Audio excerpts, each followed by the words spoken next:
I'm Amy Marquez. I'm with the Lubbock Chamber of Commerce, and we thank all of you for being with us today. We have a great group, we have a great panel, so it's going to be a wonderful next hour and some great information, I'm sure. We'll have some time at the very end for some questions, so if you will submit those questions via the chat portion of the screen, that will be great. If you have a question for a specific panelist, please state that panelist's name next to the question so we know who to address it to. If it's just a general question, you don't have to provide a name. Please keep yourself muted during the duration of this webinar, and please help me welcome our moderator, CEO of StarrCare, Beth Lawson. And I am going to mention our guests that we've got as well and panelists. We've got Dr. Billy Phillips from TTUHC Rural and Community Health. He is the Executive Vice President and Director for the F. Marie Hall Institute for Rural and Community Health at Texas Tech Health Sciences Center. Help me welcome Dr. Sarah Wakefield, also with Texas Tech University Health Science Center Department of Psychiatry. She is the Director of Child and Adolescent Psychiatry Services and the Medical Director of Medical Ethics. Help me welcome Cole Watts from Stages of Recovery. Cole is the co-owner and COO of Stages of Recovery for the last 12 years since its inception. Welcome, Cole. We have Dr. Annette Gary. She is the Texas Tech University Health Science Center School of Nursing Assistant Professor. Welcome, Annette. We also have with us from StarrCare, Jason Canaday. Jason is the Chief Financial Officer for StarrCare and has been with StarrCare for 11 years. So welcome. And then finally, we have Kaylee Daniel, who is the Corporate Communication Director and has had an 18-year career in communications and marketing. So welcome all. Thank you for being with us. Thank you for taking time out of your day and working with Beth to provide us some wonderful, awesome content. So again, thank you. And with that, Beth, I'm going to turn it over to you. So enjoy. Have a great time. Thank you, Amy. And everyone, thank you for joining us today. I was so excited when Amy asked if I would do a presentation on mental health, in particular in the season of COVID-19. I know, just like you have gone to thousands and thousands of Zoom. I've gone to thousands and thousands of Zoom meetings over the last 5-6 weeks. And really, to me, the most interesting type of meeting is one that holds my attention. And so I decided to really reach out into the community to subject matter experts about virtually provided mental health care. And so this is going to be kind of a fast and furious type of approach to asking some questions. I'll be a moderator. What I do know is that Coach Beard is so good at his fireside chats that we're going to pretend like this is a fireside chat, that this is a virtual fireside chat. And so I'm going to be asking some of the city's most influential mental health professionals and virtual technology professionals some questions about mental health care. So without further ado, again, thank you for being here, and I hope you enjoy your time with us. I'm going to start with you, Dr. Phillips. We'll give you a minute to be unmuted. What are some of the things that we can do using technology in the season of COVID-19 to help us feel safe and well? Well, thanks for that, Beth, and I'm glad to be here with my good friend, Sarah Wakefield. Sarah's chairman of our Department of Psychiatry. We work a lot together. But let me just ask you, what were you all doing November 17th of 2019? Think about that a minute. And I'm going to tell you what happened that day. A 55-year-old individual in Wuhan province was diagnosed with the index case of COVID-19, or what we know of as that new or novel coronavirus. And so if you think about that just a bit, you would be stunned at how quickly we have evolved our lives. And so we've had to come to a new normal. And So I'm going to talk about 4 things real quickly. So we go that next slide. And that's probably what I'm going to key in on is a book that I read a long time ago, Spencer Johnson's book called Who Moved My Cheese? Do y'all remember that book? I wish I could see you because you'd probably be saying, oh yeah, I remember that. Well, you know, cheese is a metaphor for change, really. And his whole point in the book was, it's the sooner you adapt to the new normal, the better off you're going to be. And so, folks, we're in a new normal and we're going to be in a new normal. I'm actually not a mental health professional. I'm a public health guy, boarded in epidemiology. So I've been spending lots of time in these last weeks working with various groups because I happen to study this particular family of viruses out of Scott Weaver's lab down at UTMB Galveston, where we have a national lab. So I was the epidemiologist on that team. Go to the next slide. Here's what's happening that's going to pertain to you. We've moved to virtual care at Texas Tech University Health Science Center on all of our campuses.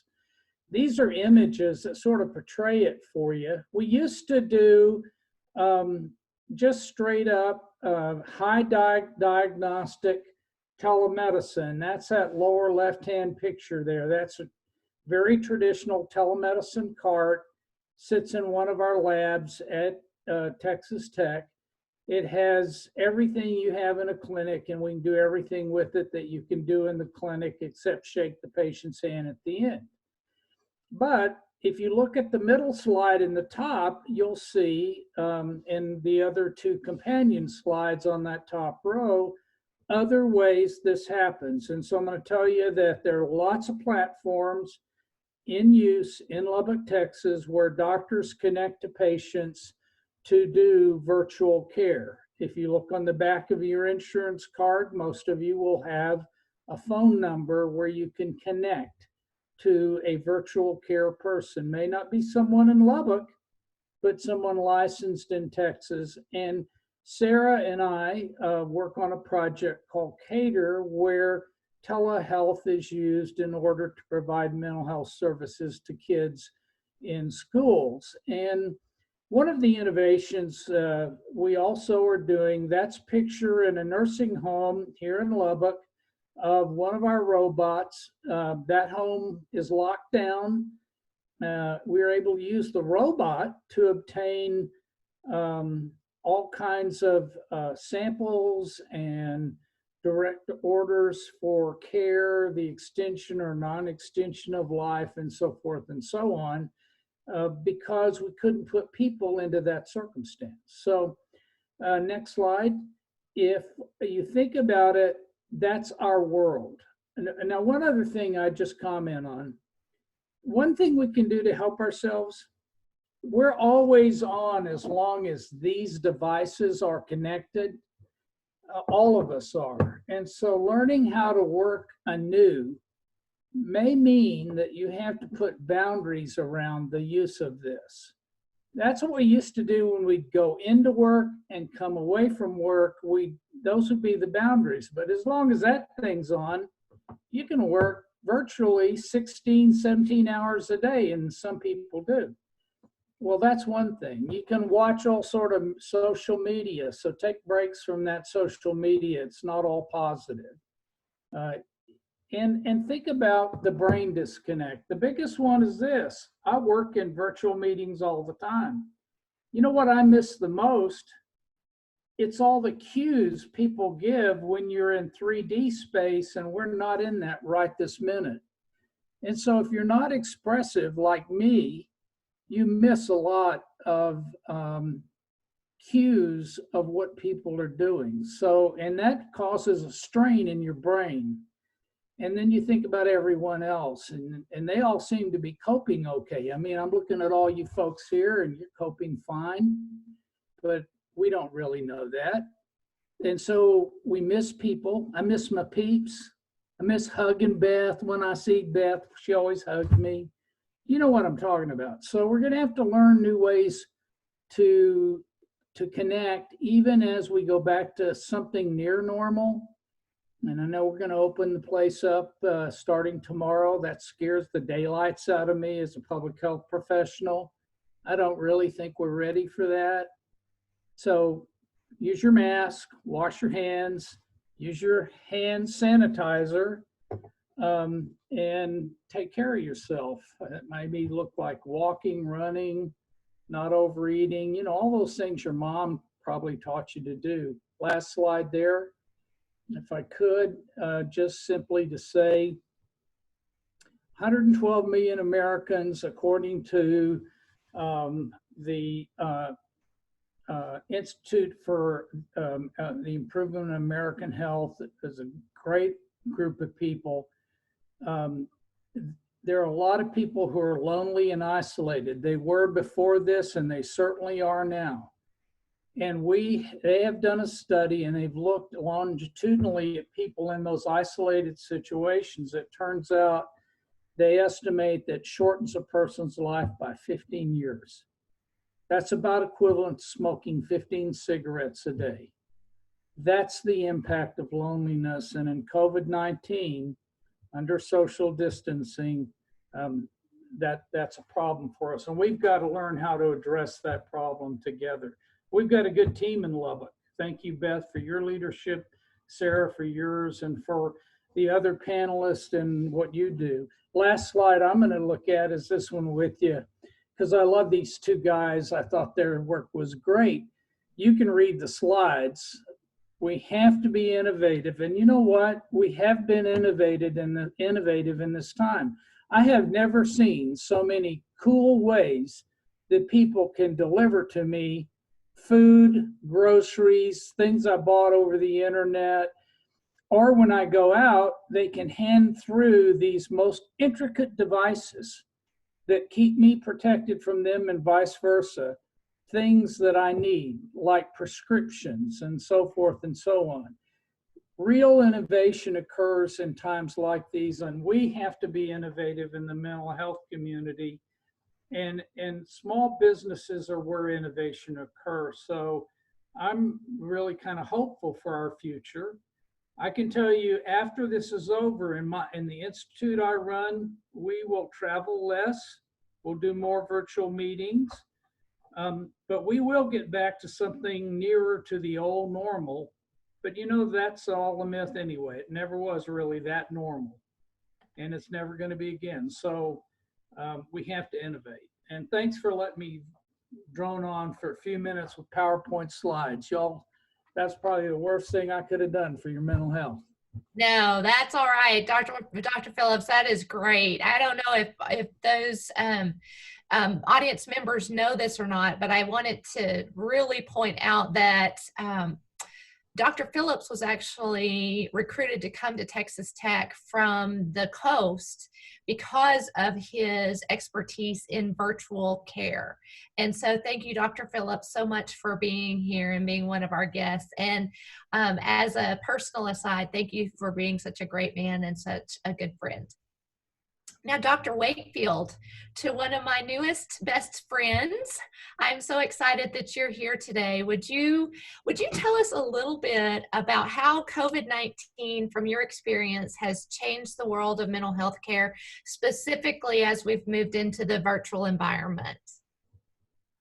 Sure. I think, one of the things that, because of Dr. Phillips' leadership at the HSC, that our department has been doing telemedicine with mental health care for quite some time.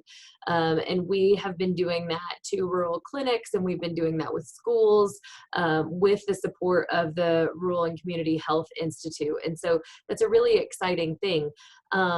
What's interesting is that people have always kind of thought of that as what you do when you can't provide care another way. And what has been most interesting, and I even have thought of it that way.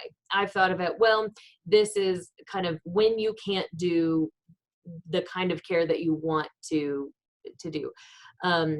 But I can tell you some of the things that have been very interesting to me during this time, because we have not stopped any care in our office. Mental health care and psychiatry lends itself to doing lots of things via telemedicine, but some people are still coming into our office. So what we did is we didn't change any of our schedules. We didn't change anything that we were doing, but we did have a script that we called each of our patients and said, you can come into the office, but we also have the ability to do a telemedicine visit or a telephonic visit with you via these means, and explain those processes to them. The week before we did that script, when we were in our first frenzy of COVID and trying to decide, how we were going to do all of these things, and before we offered that option, we still didn't change any of our schedules, but our no-show rate was probably 80%, 85%. I mean, no one wanted to come to the clinic. No one wanted to come in for care. And so I got really worried about all of these people we weren't going to be able to connect with, and what would happen to them while we were in this phase of not being able to provide care. How many of those people would show up to the hospital in crisis and then increase their chances of contracting COVID and or just needing that, requiring that higher level of care that ends up being very restrictive in many ways at the hospital. And so we were feverishly coming up with these policies. I can tell you what happened was almost magical, is that our no-show rate went lower than it was previously when we were able to do telemedicine visits and telephonic visits. And additionally, I have been able to see kiddos in their home environment where they're showing me their room, and I'm understanding the actual context in which they live on a more personal and intimate level. In addition, I have a perinatal clinic where I see pregnant and postpartum moms as well. And I have moms, I've had moms who are like, I just had to take a drive and get away for a little while, and I'm talking to them in their car. I've talked to moms in their garages. I've talked to, and their husband will come in and we'll have a conversation. There are so many interesting new things that we're able to do because of this medium. And, we were not, telemedicine previously was more, we're going to try to set up a clinic environment in another place, or at least that was my understanding of it. We're going to try to set up this clinical environment in another place and treat you just from afar. And I have been overwhelmingly educated in how valuable it is to just meet people where they are in that moment, and how much good care we can deliver via that platform. Yeah. So Dr. Wakefield, are there any special safety or security concerns when you're doing that virtually for, let's say, for somebody that's in crisis? Sure. I think that's a really important question, and one that you have to think through as a process ahead of time. So when you're seeing someone and they're not, let's start with the old normal, or the what we think of, as Dr. Phillips said. So when someone comes into your clinic, if in the course of that visit you realize that they are in fact in crisis, that they are very near self-harm, putting their life in danger, or if they are, I would say that's actually an easier thing to deal with than in the telemedicine context. One of the harder ones is actually if you think that child is being abused, or that older person is being abused, and there's this that you need to contact protective services. So if they're in your office and it's an immediate threat, you have them in a protected environment. They can walk out, but it's very unlikely that they would walk out. They typically stay with you, especially if you have a trusting relationship, and then you can take the steps that you need to get them safe, whatever those are.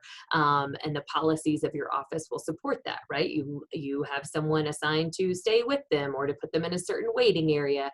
Who do you call? All of those things we've been doing for many years. When someone is not with you, then how do you keep them safe? How do you respond to it? Well, you definitely can. It's just something that you have to have thought through before it happens, or it becomes an even greater distress, really, to the mental health professional or whoever's on the other side of that, because they're not sure how to keep that person safe. But we have, depending on the context and that the patient is being seen, if that's at the schools like we have done before, then we've discuss protocols with those school personnel about how to respond. But at home, that's a whole new thing. And so you have to understand what the laws are and what resources we do have for calling for for welfare checks from the police if that you need to do that, or for getting a magistrate's warrant and sending that information over to the judge. That you can still do all of those things, but it's a very, if you don't have those processes in place or understand what processes exist, it can be very overwhelming and actually increase your liability as the clinician on the other side of that line. And so it's really important. Again, if you suspect abuse, you can still make an abuse referral, right? You can still call. And again, if it's an immediate threat, then you can call the police and do a welfare check for those things. So it's not an insurmountable task, but it's one that you really have to have thought through from a process perspective about how you're going to respond when there's a crisis.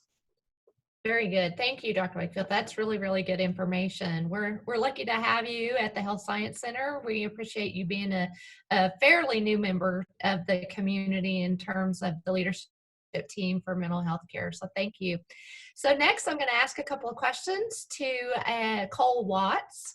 He is a provider of substance use disorder services. In addition, he is also a licensed master social worker, and so he has a lot of experience here in our community. And so, Cole, can I just tell you or ask you, I've heard a lot about how substance use is actually increasing at all of the stay-at-home orders throughout the nation. And so first, I'd like to know, is that true? Are people actually drinking more?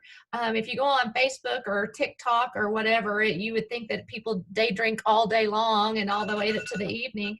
And so with that, how do we know when just social drinking becomes a problem and becomes a substance use disorder? Yeah, that's a good question. Thanks, Beth. I appreciate it for that. I don't know. I mean, there's not a lot of evidence to support, scientifically that people are consuming more alcohol or drugs. But, anecdotally, I think that's probably the case. It might even be the case around my own house, But I think the things to take into consideration are, what's happening around you? Are you still able to?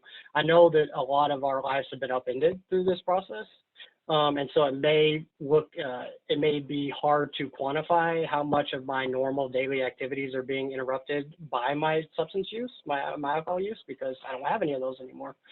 But I think the things to take into consideration is the tolerance level. Is it taking more to get the results that I'm looking for?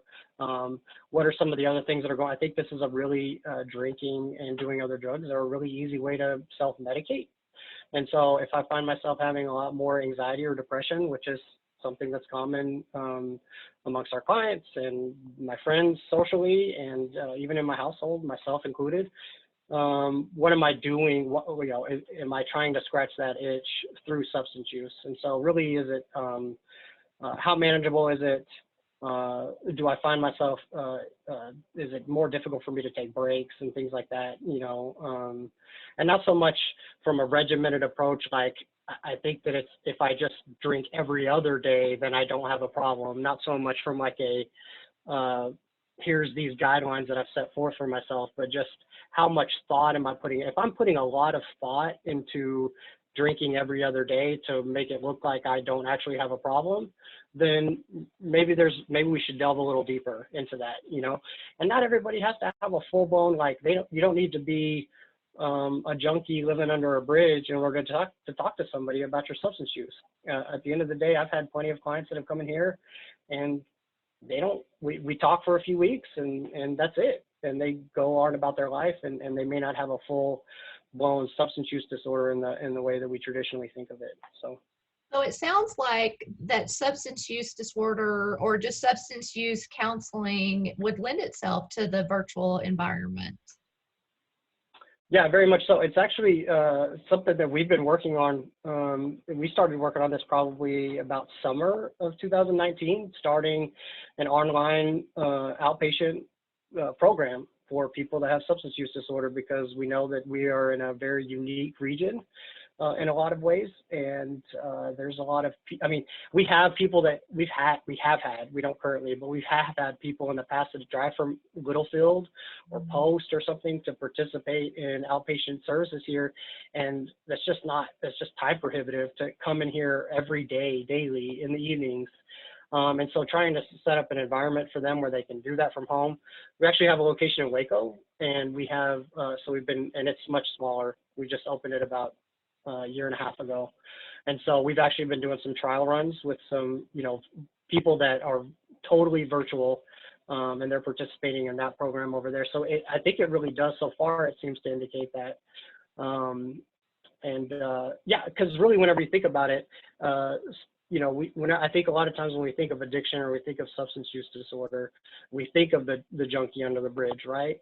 And whenever we look at it from a medical perspective, as we move our way away from the moral issue of like, just pull yourself up by your bootstraps, and we look at it as a medical issue, the way it actually is, I like to compare it a lot to type 2 diabetes, right?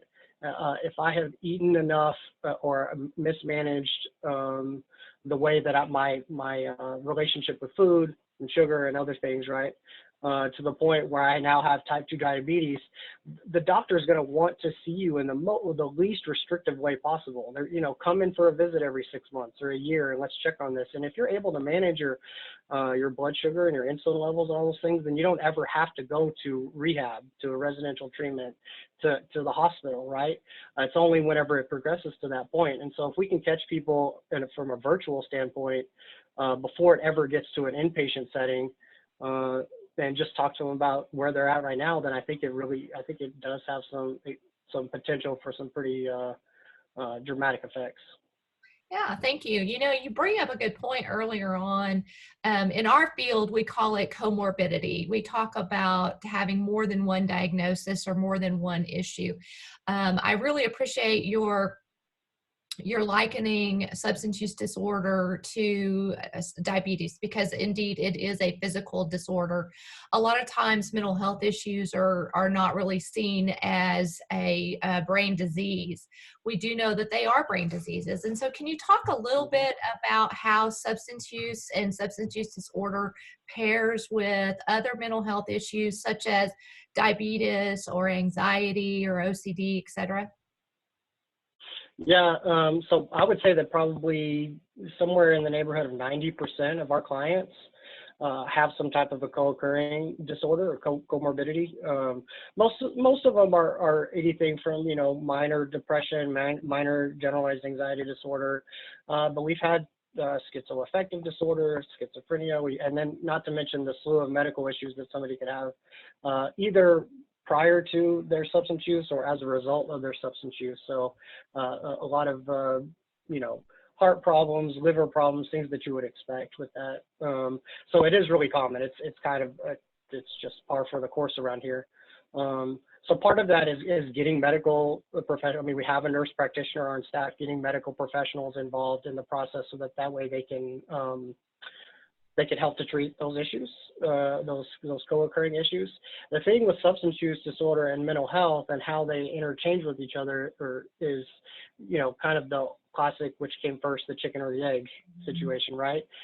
So did somebody have anxiety or depression and they're using substances to self-medicate, or is the absence of the substances now creating anxiety or depression problem? And so trying to filter that out and trying to go through, because like withdrawal symptoms look a lot like depression and anxiety. And so trying to filter out some of those things can be really interesting to go through. But at the end of the day, I think that they do go really well hand in hand. And I do think that a lot of practitioners are probably, and the general public are probably not necessarily capable of treating it in the traditional sense of treatment, right? But I think that we are a lot more equipped than we give ourselves credit for to help each other out socially and to be there for other people and to talk to them, because really sometimes the best way to get out of an anxiety attack or to stop the depression that I have going on is to draw the blinds and get out of bed or talk to somebody. So yeah, I would just encourage you all to do your part in that too, virtually. Thank you, Cole. I really appreciate that. Stages of Recovery is a really important part of our community, and thank you for what you're doing to support us. Thank you. We're going to switch. I appreciate it. You're welcome. We're going to switch gears a little bit and talk to Dr. Annette Gary Butler. She's one of my dearest friends and cohorts in that we have worked together for years and years and years. Dr. Annette, I'm sorry. It's so hard for me to say Dr. Butler. It's totally okay. Answer to anything. And it's even complicated further because I work with her husband, Dr. Butler. And so I think of Dr. Butler as not this beautiful lady here. So Dr. Annette Butler, you have kind of a unique perspective in that you have for a long time been a professor of nursing, particularly nursing related to mental health and psychiatry. And you do a lot of online and virtual classes, but most recently, you went back to school and kind of re-energized something that you had done previously, in that now you are again a fully licensed and certified family nurse practitioner. So you're a prescriber. And so from your perspective of having been both a student and a professor in a virtual environment, how do you translate the virtual learning and the virtual experience into everyday real world experience? I think it's different for beginning students, those students who are graduating from high school and going into an academic setting for their first time. Most of the students I teach and have taught are going back for another degree or for a certification, and that's a whole different world. I think and it probably doesn't really matter what kind of healthcare learning they're in. If they're challenged to critically think and to apply what they're learning in the classroom to their, which we all do this, we apply it to our family and our friends and to ourselves. And so even though the learning experience may have been virtual or via simulation, we are able to use it in some way with a living human being. And I think employers are getting used to that, especially from healthcare professionals, because more and more the majority of schools across the nation for advanced degrees especially are virtual learning experiences. So I think students in virtual learning communities are taught to seek their peers out. They become less afraid to talk to colleagues who might be at a learning level higher or more experienced than they are, because they know if they don't, they won't get their questions answered. And so it's not unusual to see someone nowadays in a virtual learning program who would seek out someone, a physician, maybe that in previous years they would not have done that, someone that they want to become a colleague with. So I think it is more about critical learning and about forcing that student to get out of their box and do things that they might not have done in another program. Yeah, I really like that, Dr. Butler, in that, I was on a meeting earlier with my counterparts from across the state, and one of the CEOs out of Stephenville said something to the effect of, what were the barriers to us having fully implemented virtual meetings and Teams types of the Zoom meeting? And I thought to myself, I'm going to have to say some of that barrier was me. My bias against, it's not touchy-feely. Dr. Phillips talked about me being a hugger. Let me just tell you, there's a meme out there talking about the introvert extroverts, and I'm telling you, you all better watch out when this COVID-19 social distancing goes away, because I'm gonna hug every one of you. That's exactly what I said, yeah. So, against the bias in terms of, not a real classroom or not a typical or a traditional environment, do you feel as though the depth of knowledge and the rigor is as it would be in a classroom virtually? I do, and in some cases I feel like it all comes down to performance expectations and outcomes. I think if you know what you expect a student to gain from whatever learning experience, there's a million ways to do it. And virtual learning has kind of been sneaking up on us for a few years. People were considered to be out of the box and forward thinkers if they saw someone on camera. But now we encourage students to seek out other kinds of learning experiences, everything from it's all computerized. It's simulation. We did disaster trainings for years in that way. It was all virtual learning. And so, yeah, I think it's all about the outcomes we expect the students to attain at the end of the learning experience. And I think on my soapbox that one of the things I've learned over the years is that every faculty and every student is not at first adapt to virtual learning and teaching experiences, but that over time people learn how to communicate better with one another, and so it becomes easier. I wanted to tag on to something that Dr. Phillips said about we must be wary of going back to the way we always did it before, because I think students will tell you that they have more time to study if they're not driving from Wichita Falls to Lubbock and back twice a week. They have more opportunities to learn where they are in their own town. And so we have to be very careful and not be tempted to go back to those face-to-face meetings when Zoom is just as fast and you can get what you need to get out of it. Yeah, here. I second that. And not to mention that you don't even have to wear pants. Yes, excellent. Because here's what I want to know. Don't show me that there are many of you out there right now, either in your pajama pants, yes, shorts, or leggings you would never, ever be caught dead in out in the community. So just think about how much more productive you are. I actually have a bathing suit and bedroom slippers on, Beth, but I wasn't going to reveal that to you. Right, so please don't stand up and take a bow. I won't. It's not going to happen. Thank you, Annette. Again, we're going to switch gears, and I'm going to call upon Jason Canaday. He is our CFO at StarrCares Specialty Health System. Healthcare finance is a big deal, and it has been for quite some time, and we have actually turned a corner a little bit with COVID-19. And so I'm going to ask Jason to talk to us about how do patients and employers even pay for telehealth services? I mean, is there some kind of can you just tap your screen, or how does that work? And then are these services covered by insurance? Can employers make special arrangements with a provider like StarrCare, for example, or Texas Tech Health Science Center? So Jason, with that, can you talk to us a little bit about, there's nothing free in this world, including telemental health services. We're eager to hear how that actually happens. That's right. Someone's got to pay for it all. So we can start back with maybe just something a little more basic and just talk about, are these telemedicine services covered in your medical plan? And so basically, in some cases, mental health plans are integrated with your medical plan.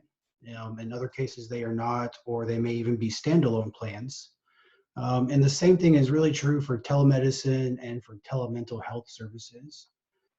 So, for example, StarrCare operates what's called a self-funded health insurance plan, and we use the Blue Cross network to provide coverage to all of our employees. And so Blue Cross has a web or app-based platform to provide telemedical services.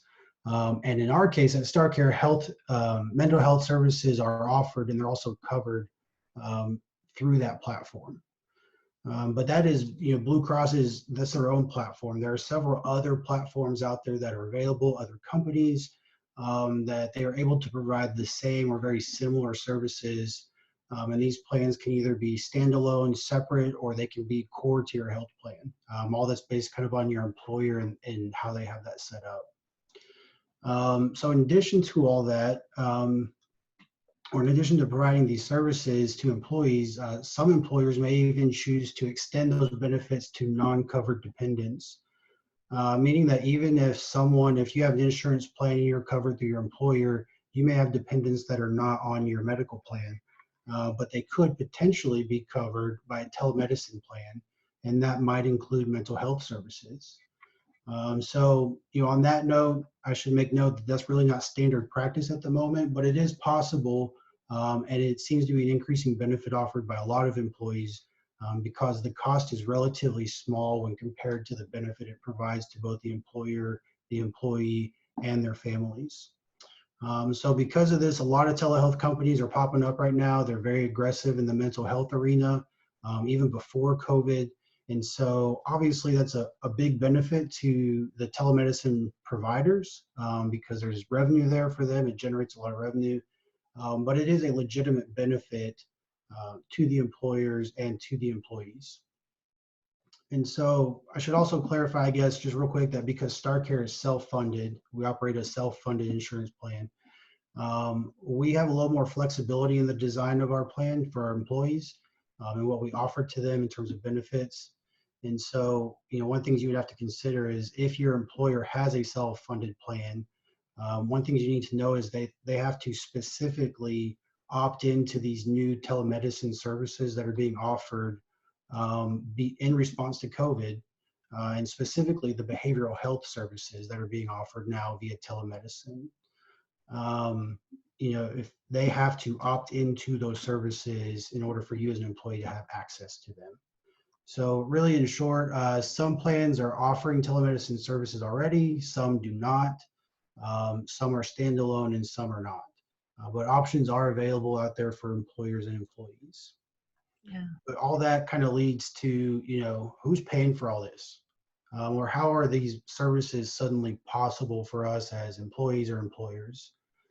And so, one of the very first things that the president said, and then the governors very quickly followed, is put in waivers that allowed use of telemedical services, whether they be physical medicine or mental health services. And so there's a lot of truth in that, and that did actually happen very quickly. Those waivers were put in place very quickly. And what that allowed is for physicians, for clinics, for health systems, et cetera, to bill for services that used to be only be available for in-person or face-to-face. And so really what that means is providers could, before they could only get paid if they provided that service in-person, face-to-face with the patient. And so these waivers allowed for the immediate transition to telephone or web-based meetings to be a billable service. And that's important because it allowed for providers in our communities to be able to continue to see patients or to see new patients while still doing their own parts in preventing the spread of the virus. So all that being said, it was really, that was a very simple transition for the big commercial insurance companies. Think of Blue Cross, Aetna, United, et cetera. For them to make those changes to make sure their providers were still getting paid. It was a little bit more challenging for Medicare and Medicaid, so they had to respond pretty quickly to try to get on board. But more importantly, all the providers out there, so all those physicians, all the clinics that bill Medicare and Medicaid, so those non-commercial services, they had to adapt very quickly in how they were able to collect that information, how they store it in their medical record system, and then how their billers were actually billing those services in order to make sure they got paid for it. And so as of now, for StarrCare and for the other providers that I've been able to visit with, it seems to be working pretty well.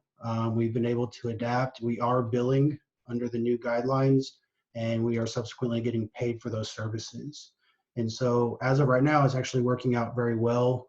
Things are kind of flowing, the revenue's flowing, which is of course very important to make sure that we can continue to provide those services in the community. So, telemedicine and specifically telemental health services, they are available to providers, and providers are able to bill and receive payment for those services.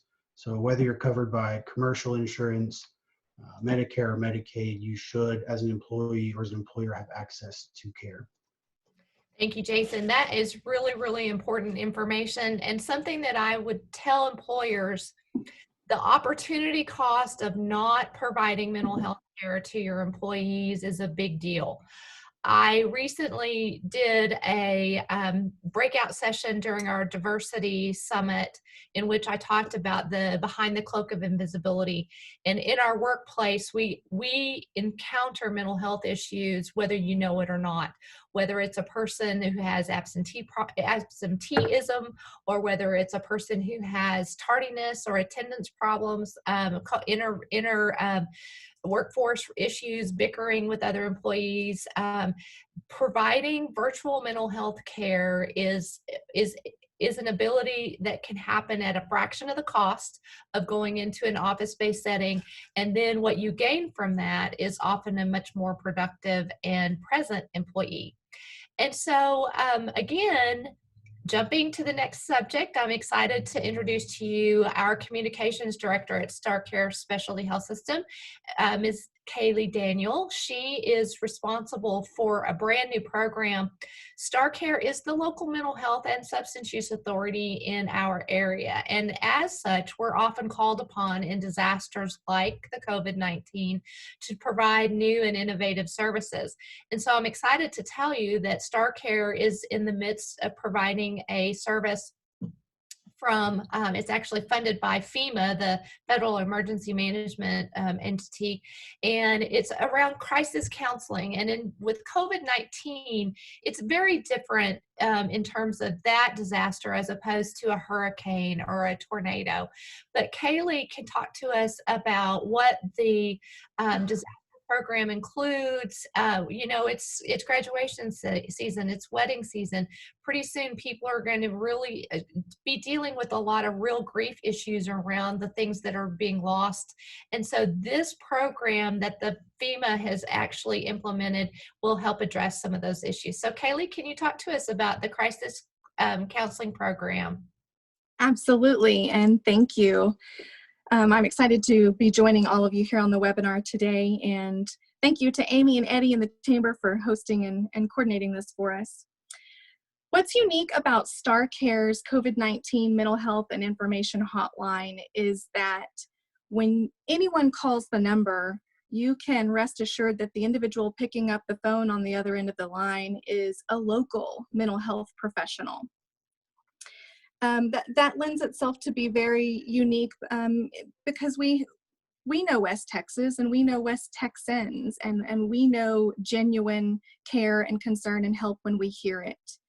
Now, that's not just to say that the hotline is Lubbock specific. Our coverage area actually includes Cochrane, Crosby, Hockley, Lubbock, and Lynn counties, and also counties northwest of us: Parmer, Castro, Swisher, Briscoe, Bailey, Lamb, Hale, Floyd, and Motley.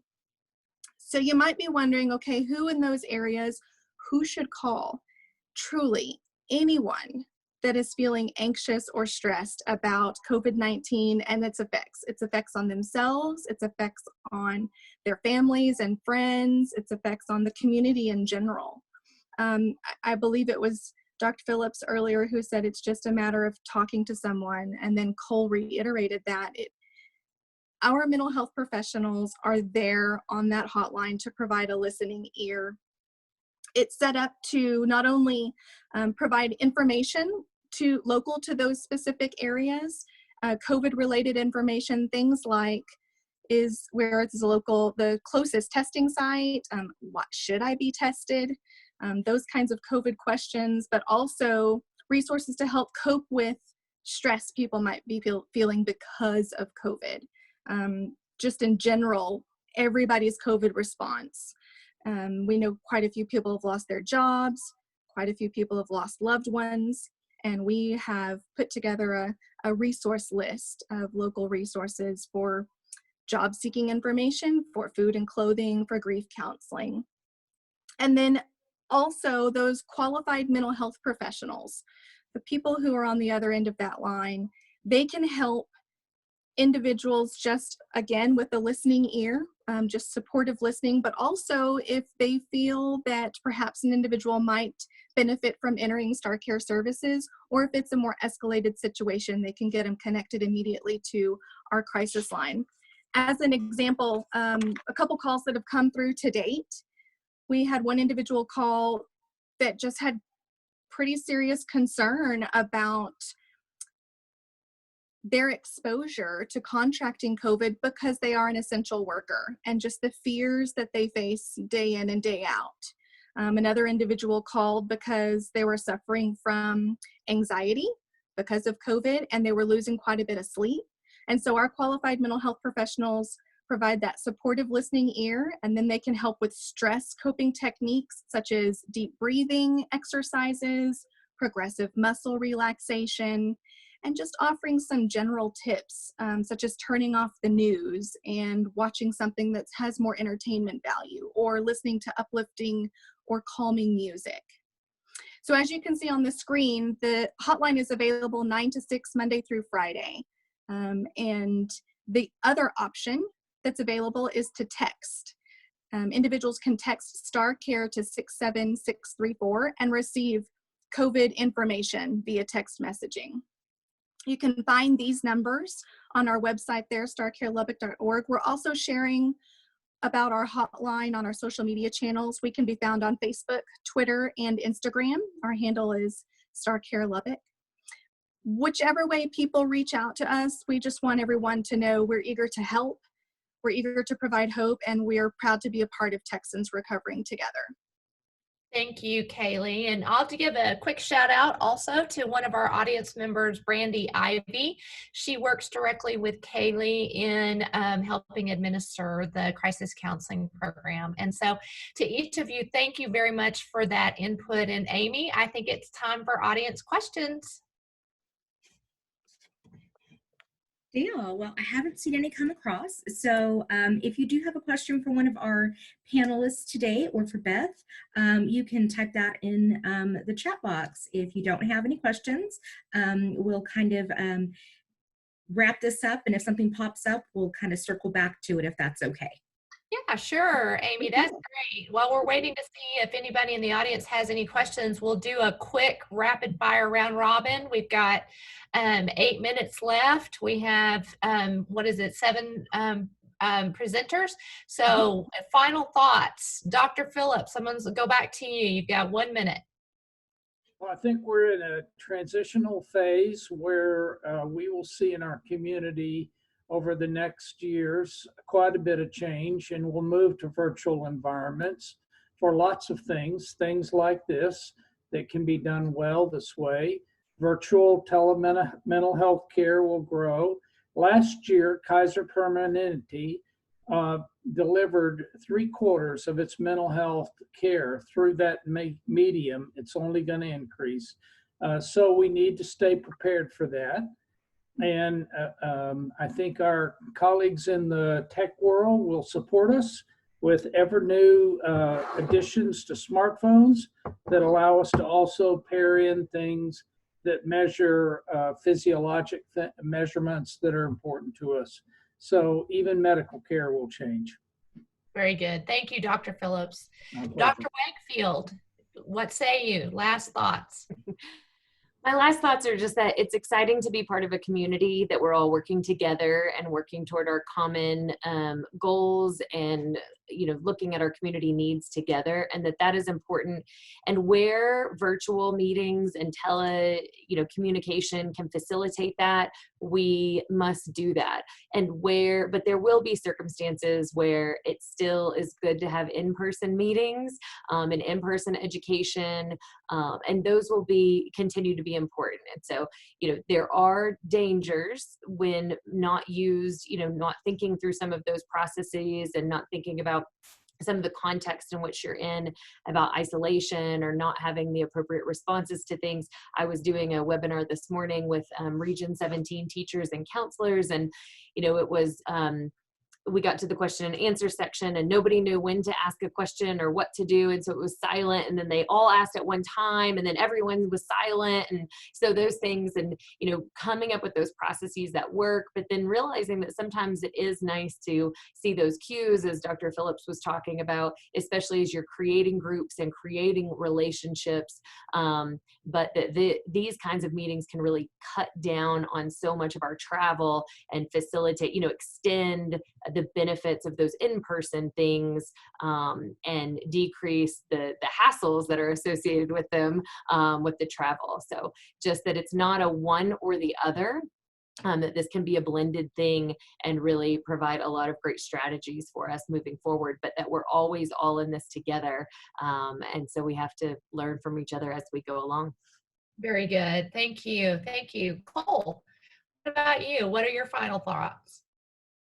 Yeah, well, first of all, I just wanted to thank all the other panelists. I've actually taken a few notes myself. I'm happy to learn from y'all as well.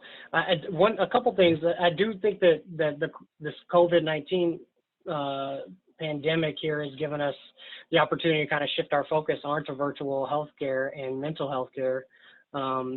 But I think that it's a good time to continue to keep our focus even after it goes over, because this upcoming generation and the generations that are coming of age now are so technology minded, and they're going to find that it's much easier for them to talk to somebody in a vulnerable way through technology. And there's still, obviously, just like Dr. Wakefield said, there's still going to be plenty of opportunities for people to be in person, and they're going to prefer that. But I think that that even after all this ends, to continue to stay the course and maintain focus. And I mean, I'd like to ask for everybody's help in lobbying for continued coverage of mental health care through virtual means. I know that Jason talks about it, and I think that a lot of times, I think we've noticed in the past that insurance companies, insurance payers, typically aren't willing to pay for more services unless they're mandated to do so. And so even though they've kind of, there's only certain policies that the governor and others can mandate, that others have jumped on board, and they're now paying for these services, that once all this ends, they're probably going to go back to not paying for it anymore unless we do something. So talk to your representatives and let them know that virtual mental health care is important, and that it's something that should be considered and paid for just like physical health care is. Very good. That's all I got. Thank y'all so much. Thank you, Cole. Dr. Butler, what about you? I almost forgot to unmute there for a minute, so that was good. So I'd like to kind of second what everybody said. I think it was C.S. Lewis who said something like, things that we leave behind are not nearly as great as those that we look for ahead. And I think that is the truth, although this seems like a really scary and isolated time in the lives of most of the people we know, and certainly some of us, that it is an opportunity for personal growth as well as growth of everything that we work with and around and about. So I think we just have to stay the course. I'm a little concerned about opening businesses, et cetera, so soon, but that is just personal opinion. And I think that we shall see what we shall see with nursing homes, et cetera. I think we should have maybe looked at this.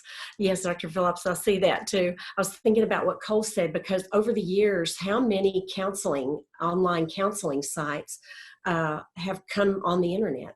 I mean, there's thousands, and the care there is to make sure that the person that you're talking with is someone who's accredited and who has the training and expertise to deal with it. And so I think that will be a challenge in the future for us, because this makes education and healthcare easier. It doesn't necessarily make it better if the person's not a professional. So thank you, Beth. Thanks for letting me be a part of this awesome panel. I appreciate it. Certainly. And I know that in the interest and in honor of everyone's time, I'm going to skip Jason and Kaylee's parting thoughts. Maybe we can put up Kaylee's PowerPoint slide with our number on there. But I will leave you with a thought about hope. Hope is absolutely the belief that things can and will turn out for the best. For us, we have to have hope, and with StarrCare and me in particular, let us be the hope that is a beacon of light for our community. Thank you all for joining us, and I hope you had as much fun as I did. Thank you so much, Beth, for all of that. Beth, Billy, Sarah, Cole, Annette, Jason, and Kaylee, thank you again for joining us today. We did share Kaylee's download in the chat portion, so if you would like to download that and share that with your employees and fellow everybody. Share it with whoever. You may not even know that somebody needs it and they need it, so share it. We also are sharing our inthistogetherlbk.com. It's a new resource site. So there is that link as well, shared in the chat portion. We've got some great resources, jobs, if you're looking for PPEs for your business, or if you're just about to open up again and you need all that gear. We've got some great sites of people who have those for sale right now. I love it, Cole. There you go. So you never know what you need until you need it at the last minute. So start thinking ahead about what you need. So with that, thank you all again for being with us and taking time out of your day to share and to talk to everybody. On behalf of the Lubbock Chamber of Commerce staff, board of directors, we thank everybody for being here today. Have a great rest of your day.